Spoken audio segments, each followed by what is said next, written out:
Gabriel Noronha. Hey, Gabriel, welcome back. Hi, thanks for having me. All right, so let's talk about this. All of us online, all of us little, maybe we have bad senses of humor, Gabriel, but I was kind of hoping for a press conference where President Trump described this gentleman dying like a dog, as he did in his first term. It was one of the best press conferences he ever did. He's declined to do that for us this time, but tell us why this is important to us. Well, ISIS is very much like a cancer. You get rid of it and it keeps coming back. You have to use radiation. You have to use all these advanced measures. Sometimes you can get rid of it in one part of the body, but it comes back in another. And what this whole campaign is about trying to eliminate it for good. In his first term, President Trump eliminated the territorial caliphate of ISIS. It's come back largely in Africa now, but again, in the Biden years, ISIS was able to reconstitute in the Middle East, especially in Afghanistan. And so now eternal vigilance is the price. One thing that was really striking in that statement was to see that good cooperation from the Iraqi government. They've been a bit of a difficult partner in the past several years. And so to see them actually providing intelligence and military cooperation is a really excellent sign that we have a partner on this once again.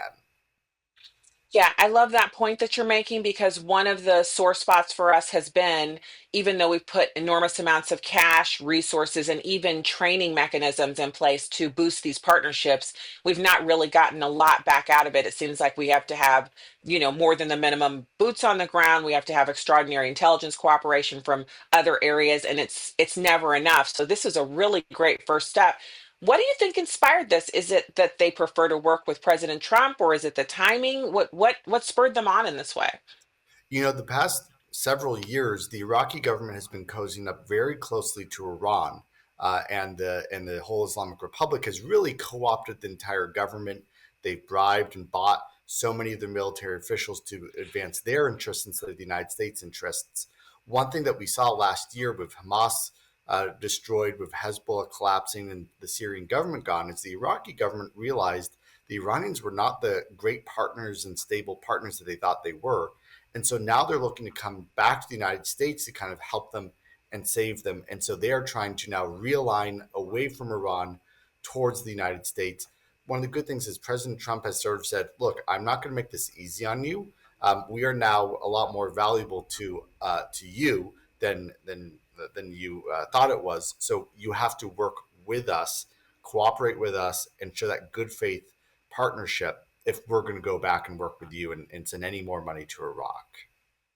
Yeah, I love that because that's a better partnership where both sides have to contribute something and both sides have some skin in the game. And let's face it, I would not think we would ever pull completely out of the Middle East, but we certainly are doing extraordinary measures keeping peace there, which, the countries there don't contribute as much as the United States does. So it's good to see them rising to the effort. Now, who else is there? Because when we're watching that clip, of Secretary Hegseth talking about, we're going to find you wherever you are, leave our ships alone, and we're going to continue.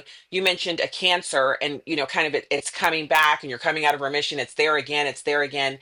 You apply the radiation, you apply the chemo, it keeps coming back.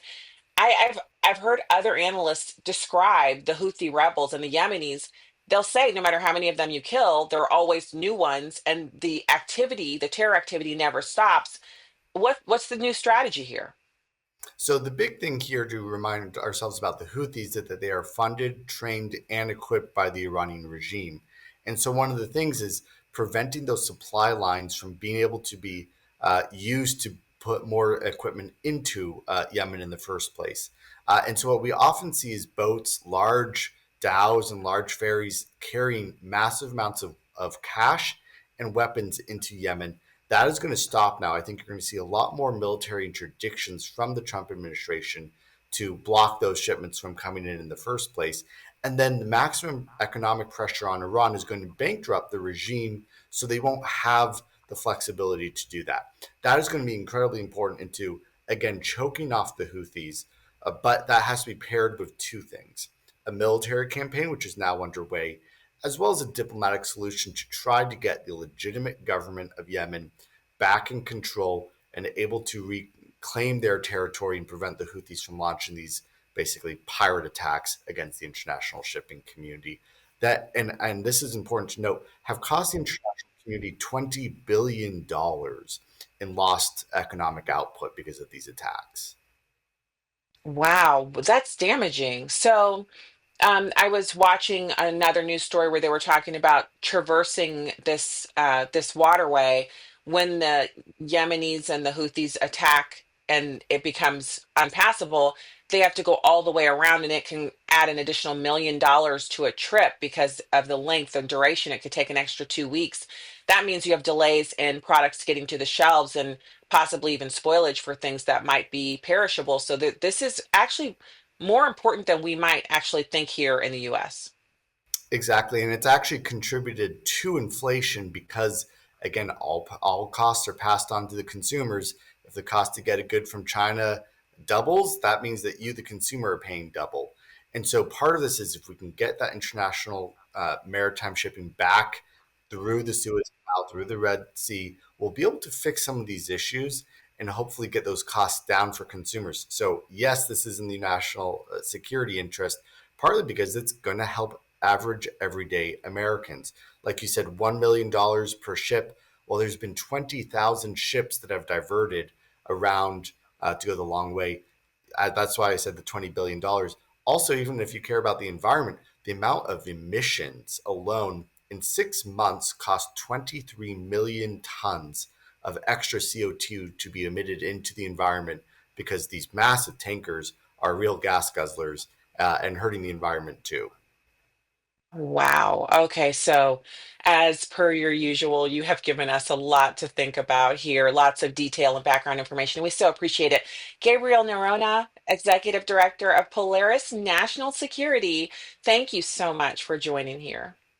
Of course, always a pleasure.